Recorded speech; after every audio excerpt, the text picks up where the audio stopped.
Minsan sabi ko sa sarili ko, Lord, bakit ako?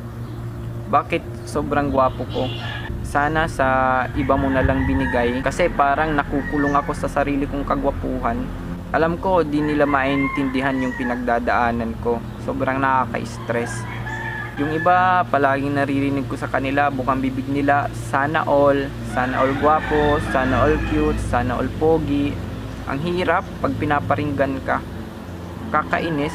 At sa mga nagtatanong kung anong sekreto ko sa mukha ko, anong nilalagay ko, wala, natural lang yan.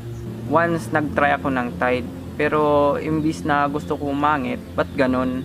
Ang pogi ko pa rin. Si Andrea Torres, pinilit niya ako na mag-join sa GMA7, kaso nagawa ko pa rin tanggihan kasi nga I feel not safe.